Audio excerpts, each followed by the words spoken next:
mijn naam is Marco. Vandaag hebben we een interview met Butler-Adams, de CEO van Brompton Bikes. Daar zijn we heel erg blij mee, want het is natuurlijk ontzettend leuk om te doen. Brompton zit in Londen, in Engeland, dus we doen het interview ook even in het Engels.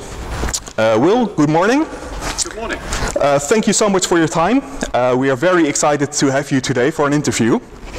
I was wondering, I always get the idea there's a bit of a no-nonsense vibe from Brompton Bikes. Can you tell me something behind the philosophy of Brompton Bikes? So we can thank a chap called Andrew Ritchie for the design of the Brompton bike. And Andrew, right from the start, produced a bike that was useful. He produced a bike that he wanted to use. He lived in London. He didn't have much space because he lived in a small flat. He wanted to get around the city and so designed a bike that worked for him. As it happened, the bike that worked for him worked for lots of other people too. But the fundamental philosophy has always been to produce something that works, that's practical, that lasts, and that is a useful tool. Okay, but then talking about materials or also about production, about marketing?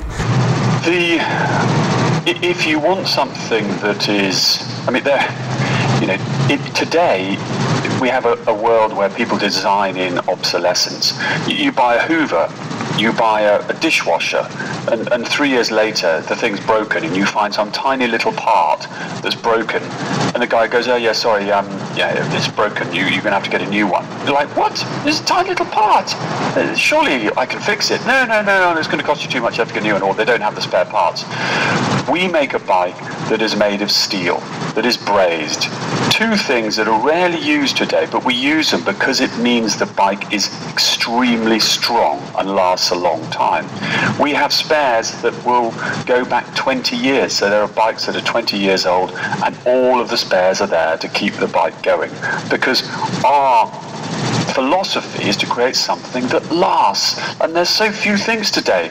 People buy phones and 2 years later they're in the bin.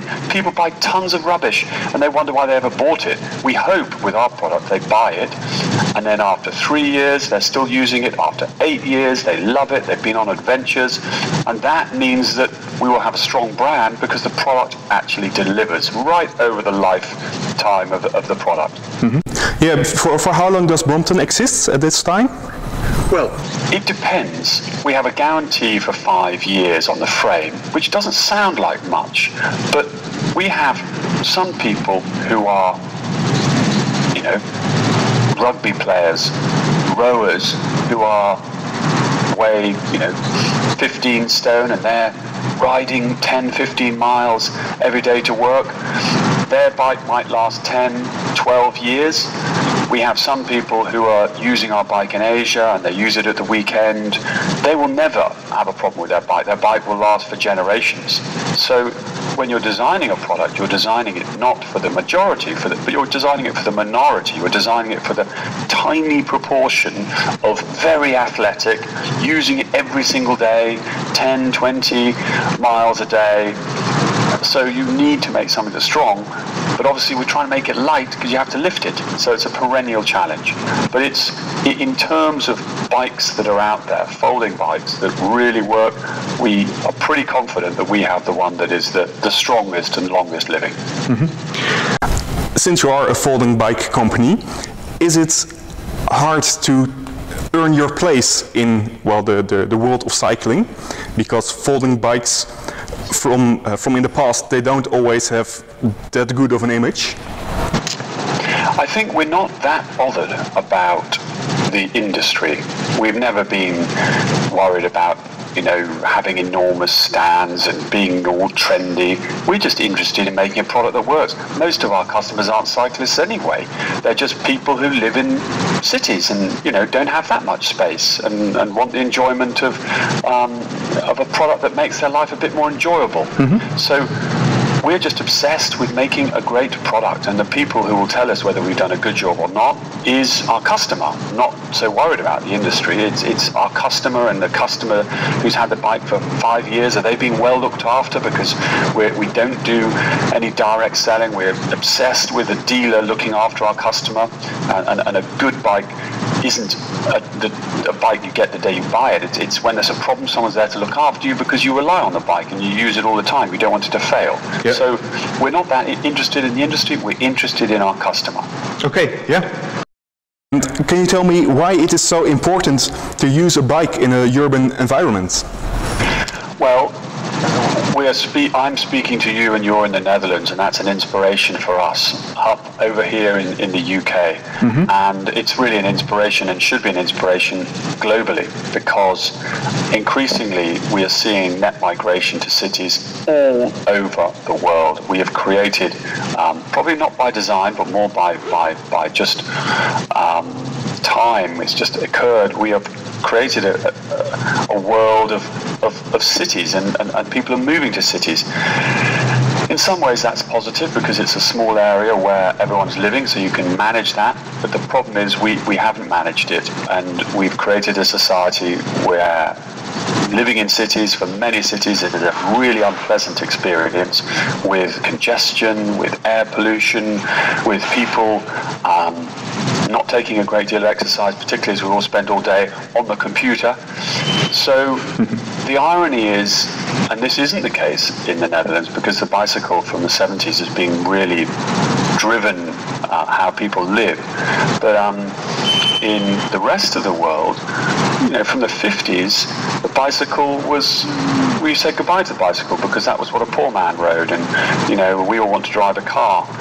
And the irony is that one of the solutions to urban living is the humble bicycle that has been there quietly all along but ignored so often. And to bring that back into urban living, it makes so much sense because the distances you travel across cities are relatively small. You want to remove the car from cities because that's where most people live, so you want the air to be clean as possible rather than to be polluted. And we live today a world where most of us are not physically active all day at work. So what nicer way to include some physical activity than by going to and from work on a bike, or when you're nipping across town for a meeting. It's just the freedom, the fun, the speed, the ability to stop and see. It's a complete no-brainer, but unfortunately it's an uphill struggle because we're not there yet, but it is coming, and we're seeing changes to infrastructure, governments taking cycling seriously, you know, taking a lead from what has been delivered in the Netherlands all over the world. So it's an exciting time. Yeah. You just mentioned you are located in London. Your slogan is also made in London. Is this a hollow marketing slogan, or is there something more behind it? Oh, I abhor, I can't stand marketing fluff. And I try my best to, in everything we do at Brompton, to be as honest as possible, and we're incredibly honest with our staff about everything, and exaggerated claims and made up this, that and the other is nothing worse. But the reason we say made in London is because it's made in London. I mean, it's as simple as that. We have about 240 staff, and if this computer wasn't stuck to the desk, I'd pick it up, walk through the door and show you an enormous factory with loads of people working, because the time is now 8 o'clock and we start production at 7.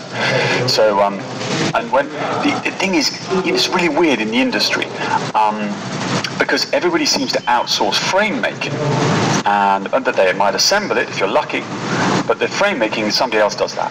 But the irony is, it's the frame making that's the most important bit, particularly in a folding bike, because the alignment has to be spot on, and if you don't get the frame right, you'll never get the alignment right, and if you don't get the frame right, you'll start getting movement, and over time there'll be play and it won't ride nicely. So the frame is the key bit, so we have to do that. I mean, we can't outsource that to anyone else because they'll screw it up. So for the frame making, it's all done in-house. We take raw material and we'll bend it and form it, and then we have sub-assembly jigs, and it's all brazed by hand, and the guys go on about a 3-year apprenticeship to braze, and soon we will have the factory open so people can come and see it for themselves, and realize that, you know, it's just a fact, it's not a slogan, it's just the truth. Yeah, it's really made in London. That's really cool. What's it like to be CEO at Brompton? well. It's a lot of fun. It's a privilege. And it's quite a responsibility, because when I joined the company there were 25 of us. There are now more like 250. And it's important that I look after the company, not only for our customers but also for our staff and our suppliers. But it is pretty incredible because we make everything.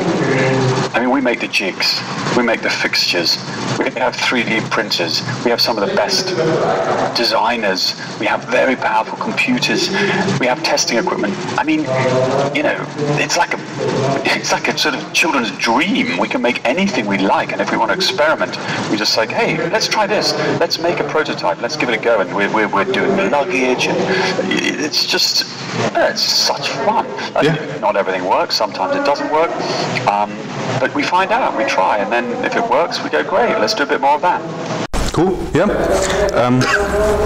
Because you make so many parts as a company yourself, is that also why you choose to offer Brompton as a custom build? Fun enough, not particularly. I mean, the Brompton is a unique design, and it's so unusual. It demands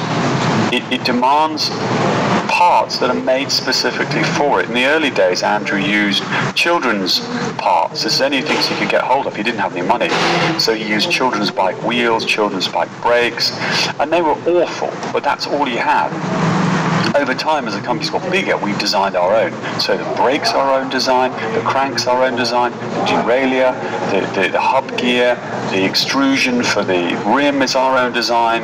Every little detail we take control of, because it improves the performance. And if you take 100 little details and make them better, then the entire feeling of the bike changes, and you can't put your finger on it, but it just feels nice. And that attention to detail is something that we are obsessed by, and there is deep engineering in the bike.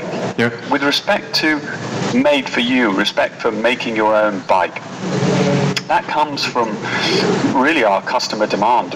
In the early days, you could only get one type of bike, and it was red and black. And over time, that's grown and grown, because we are selling to customers. When you go down the street in London, nobody's wearing the same clothes. They've got different clothes on. Some people like this type, this style, and so they want to be personal. They want to say something about who they are. That's what our clothes say about us, what everyone sees. So if it's fine for your clothes, then it's fine for your bike. And people want to have a bike that says something about them, and we can do that because we make the bikes here, we paint them here, so why not offer that to our customers so they can design what they like. And you know, in the Netherlands, your riding position is more upright, and so you can design your bikes, if you like, to be more upright. In Spain, they tend to be down and more fast and aggressive. So we allow, even though we really only have one bike, we allow the customer to determine what's right. And then the closer we can get to something that the customer's happy with, the more they're going to enjoy it. So that's the reason we do it. Yeah, because a lot of your customers really enjoy Brompton. It's like once you tried it, they never go to another folding bike. That's more or less the experience. And I also heard something about a Brompton World Championship that is created. Can you tell me something more about it? So, you know, we are all here for a terribly short period of time, so we've got to have some fun. And one of our distributors in Spain, I mean this is over 10 years ago, was always frustrated by people going, oh yes, but look at those funny wheels, you know, how fast is the bike going to go? And the bike rides so well, but you have to ride it to find out. And so he decided to prove how effective and efficient the bike is. He thought he'd race it. And he started with 60 people racing. We now, that first race has grown. We now have 16 races around the world. Wow. The male and female winners from each race have flown to London to race in the World Championships. The World Championships is right in the centre of London, opposite Buckingham Palace. And and we have about 500 people racing. But of course, with Brompton, it's a Le Mans start, so the bikes are folded. And we're an urban bike, so we won't have any lycra. It's jacket and tie. It's a 16-kilometer race, and it is epic. And they go flying down the Mall, past Buckingham Palace. We have about 20,000 spectators, and it's great fun. And that's what it's about. Cycling isn't a sort of elitist, sport. It's for everyone, and it's something we all learned, and it gives you freedom, and we want to encourage more people to do it. Yeah, that sounds awesome. I think, especially in cycling, sometimes people forget that it's also fun. Especially if you have a bike that you like. So I think it's a great initiative. I really like it. I like it a lot. Yeah. I also know that you have been working very hard on a Brompton e-bike. Can you tell me something more about it? Because I know it's in the works for quite a long time now. Yeah, it has been. I mean, to be absolutely honest, it's taken us really 10 years. It's been a very long journey, and I see myself getting old over the period.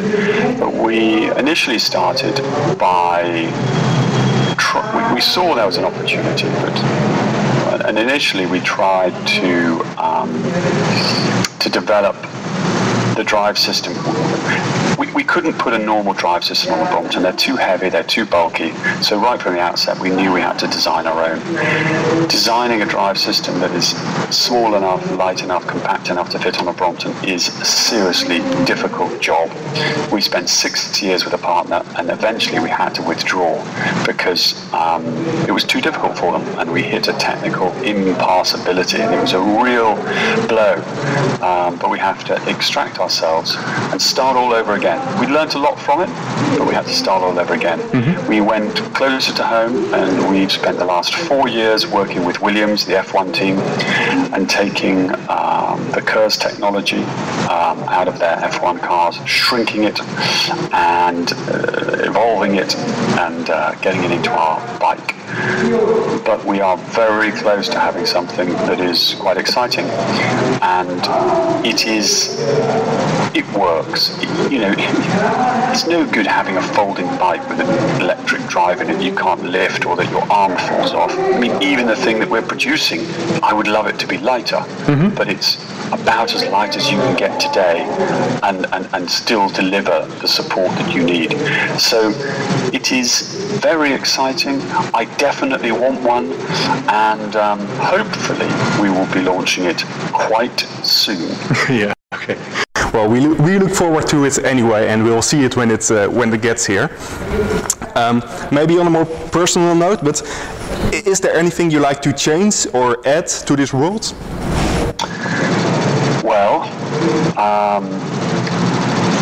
we at Brompton have now made about 500,000 bikes. So there are about 500,000 Bromptons whizzing around the world. We export about 80% of the bikes that we make to 44 countries around the world. And I'm 42. I maybe got another 40 years in me, and I would like to change how people live in cities, and we've started, and we've definitely had an impact. London, there are about 100,000 Bromptons in London, so you cannot visit the city without seeing our bikes. Yeah. That's one city in the world, and there are many more cities that are just somehow ignorant of the opportunity and the fun and the freedom and the happiness that comes with cycling. And if we can create products that make living in a city easier because they fold and they're convenient and they have clever, well thought through electric drive systems, integrated luggage, products that people really enjoy using, then more people will want them, and then they will use them. And that's what I've got to keep doing. And we've started, but we've got a lot more to do. Yeah. Is this an exciting time? Well, we've just moved factory, which was pretty exciting after 18 years in the last factory. So we moved to a new factory. That was pretty scary. But it's scary and exciting all at the same time. We're now I don't know whether you can see it, but this is the office. It looks enormous, and it needs to be a bit enormous because we're here for the next 15 years, so it's got to have room for growth. But it is an exciting time. We've got a new factory, we've got an electric bike which is due to launch, we've got a whole load of other cool ideas, and we're trying to have a bit of fun because you know, life's too short and we spend lots of time at work, so let's hope we enjoy it. Yeah. Okay, well, Will, thank you so much for your time today. We were really happy to have you talk to us today. I wish you good luck with the new factory, with the development of the e-bike and everything else that you guys are doing over there to, well, help urban cycling.